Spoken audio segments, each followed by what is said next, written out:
And welcome back to another fish room video. In this video, I'm going to show you how I've connected all 12 of these tanks to a sump and what piping and bits and pieces I've used and why I've got all these bends and stuff where technically it would be easier not to have those bends and stuff. Anyway, let's get started, show you what is in the tanks and how it's all set up.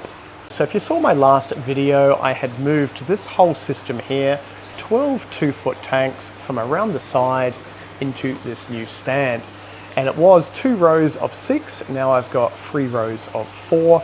They are just standard 60 litre 2 foot by 1 foot by 1 foot by tanks. So what's that, 60 centimeters by 30 centimeters by 38 roughly.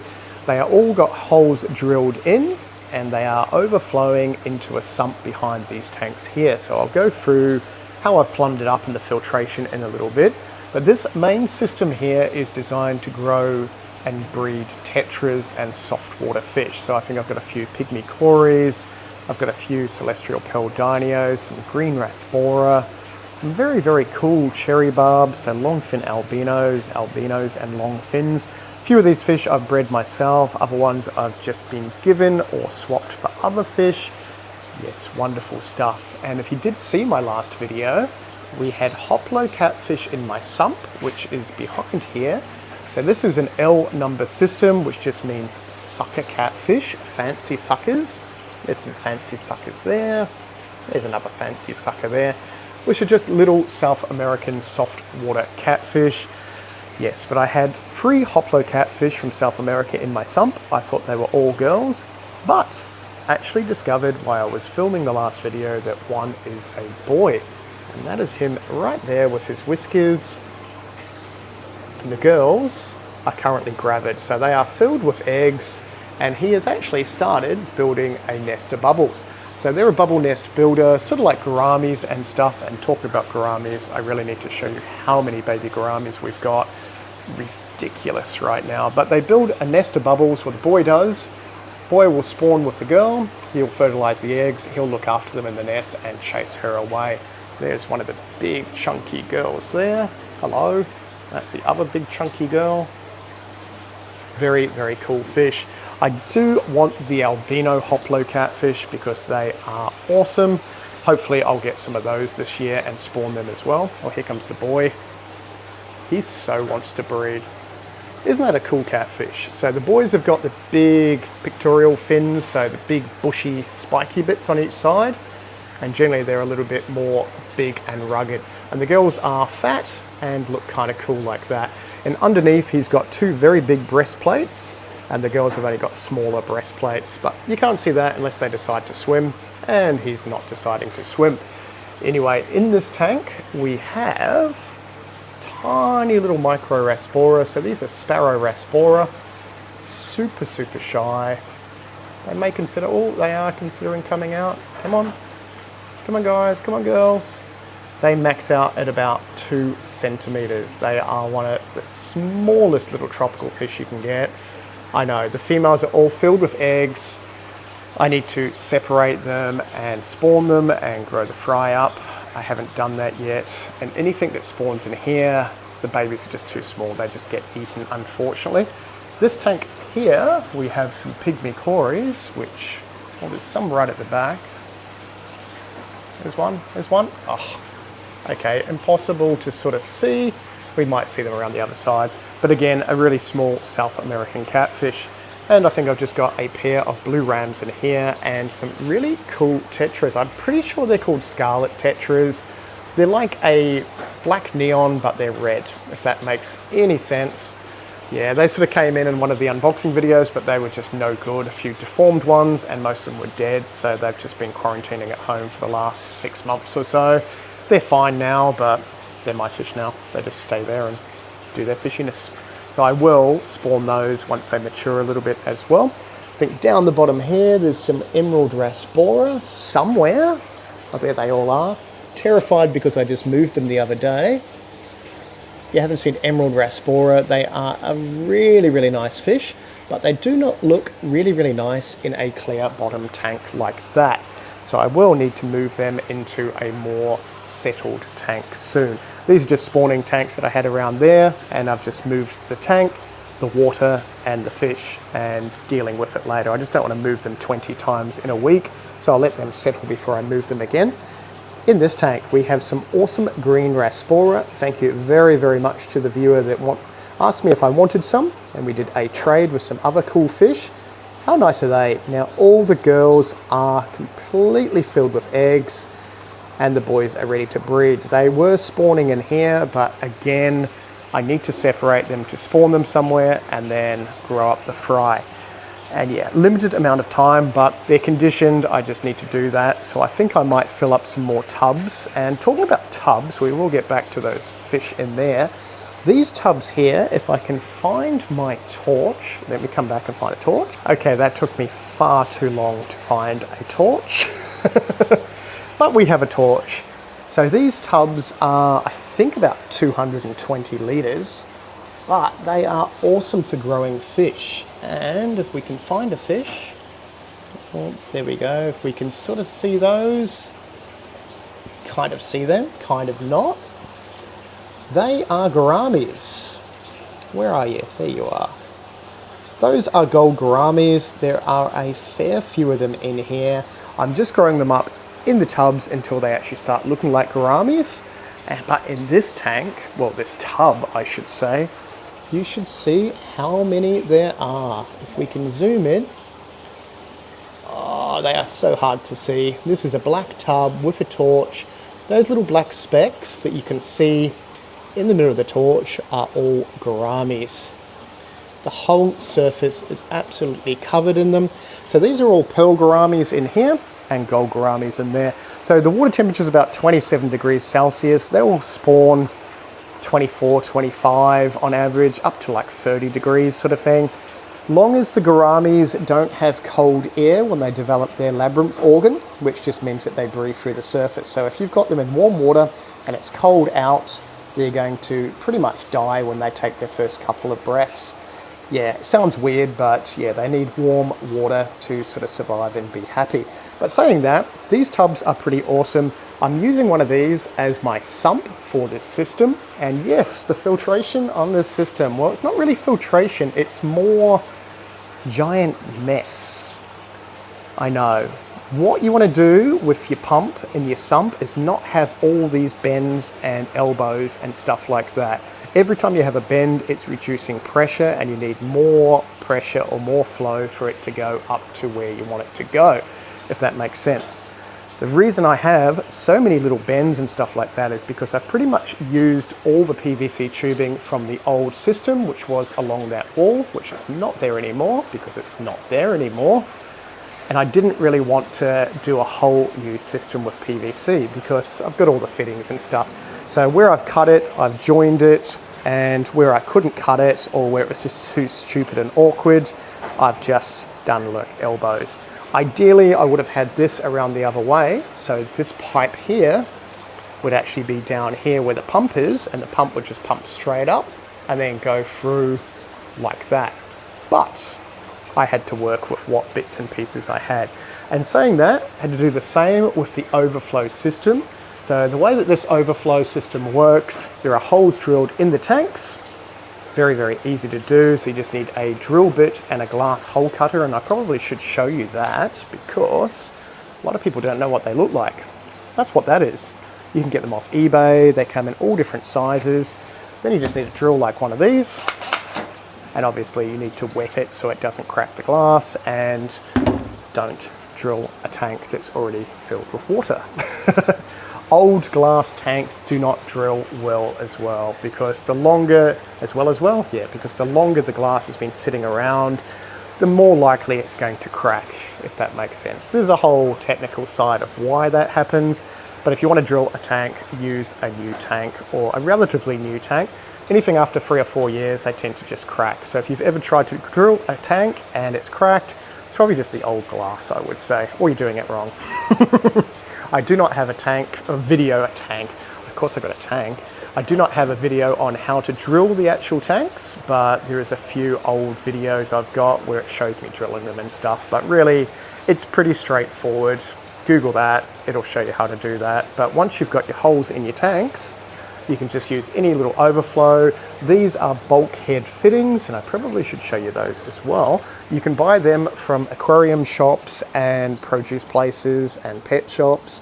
That's what they look like. So they just push in. You have a little tiny strainer. You pretty much just have it go through your hole. You tighten a little nut up there. It's got a little rubber seal to it. And then you've got this little bit at the back, which you can just connect pipe to it, or you can connect PVC pipe to that bit. So they're pretty user-friendly, and they just push in, and then they're watertight like that. So I use a lot of them. There's PVC pipe connected to one. There's just a standard different type again. Yeah, just about all my tanks have overflows. I think this system has a canister filter pumping from the bottom to the 3 tanks up the top, and then back into the bottom. And then that way, you've got all that volume of water in one go. Same with these tanks here, 4 foot connected to this one, overflow there, so you can see your bulkhead fitting there. And that's how it works, just the water overflows into the bottom, then a pump pumps it back up, and that actually goes through a canister filter and then back in there. So all this system is here is just the sump, pumping the water up, water overflowing into these PVC pipe, and then back into this system. So this PVC system, I think I'm using 40mm pipe for the overflow. Yeah, I was going to do it a lot better than this. And this is just the bits and pieces of pipe from my other system, which has been cut and re-glued, hence all the joiners and stuff that you don't necessarily need. You don't even really need the T-pieces. You could just use bigger pipe, have holes drilled in the pipe, and have that sticking into the pipe. So that'll save you lots of money in fittings. But I've just reused the bits and pieces I had. I did actually buy extra fittings so I'd make it look nice and neat, but I brought 50mm and not 40mm, which was a total fail because I don't measure anything. Hence why this is not straight or anything like that. And yeah, this other system that I just showed you, which is just going to be a grow out tub system if I ever get organized, that's what I'm using the 50mm pipe for. So same sort of idea. You've got your little T-pieces there. This is just going to go into those, and then that's going to go into a sump and then get pumped back into those. So you've just got all the water connected to one system, sort of like these African tanks here. Water pumps up, goes through, overflows, goes into here, canister filter pumps it back up. So that way you've just got more flow or more water volume per tank, if that makes sense. So each one of these is not 60 litres, that's 60 litres times 12, plus another 200 litres roughly, well 120 litres or whatever that is. And that brings us to how big your sumps should be. That sump is too small. So problem with that is when you turn off the power or the power flicks off, you're going to lose a little bit of water in each one of these tanks. That water itself is going to go into the sump, and then that's going to probably overflow your sump. Doesn't overflow this one, it just goes to the top. But the problem is, because of evaporation in every single tank, none of these tanks evaporates, the sump evaporates. So you lose a lot of water in your sump. So if you don't have much water in your sump to start with, you'll be continuously topping it up. You can use an auto top up, which you use for marine tanks, etc., etc. Or you can, and if you're going to top it up, just use RO water because it's pure water evaporating. But you can also drill holes in these tubs and just connect it to another one so you've got double the volume, which is a pretty easy way of doing it. And if you do that, just use a bulkhead fitting like that, piece of PVC, easy. So I was going to keep going ahead with this video, then I realized I haven't told you what size pump I'm using and all that sort of stuff. I don't even think I said the filtration in these tanks are actual sponge filters. So the whole filtration with this system are these sponge filters. They're just hooked up to an air pump, and I use battery air pump, but we have these little connectors here, which is little gang valves, and this is the big air pump here. So this big air pump powers all those tanks and these tanks, and I've got a few of those different air pumps, but air is the main sponge filters, well, the sponge filters, air is powering the main sponge filters that is the filtration for the system. And the reason I'm using those as filters is if we have a power cut, it still goes on for like 12 hours or something like that. And I can turn these tanks off, there's still filtration. So my sump doesn't have any biomedia or anything in it. It has just got a pump, and that pump in the sump is, the pump in the sump is one of these, a great white return pump. A little bit bigger than this one. I think this is the 3000 model. Yep, that's a 3000. The one I'm using in there, I'm pretty sure is the 6000, but I've only got it on 6 out of 20 settings. So it's got 20 different power settings. Obviously it starts, 1 is the lowest, 20 is the highest. So that one's only on 6. Yeah, so this one would have done it. I think the head height on these are huge. Yeah, 3.5 meters. That is kind of crazy. They are awesome little pumps. If you haven't seen them before, great little sump pump. You can use them saltwater or freshwater.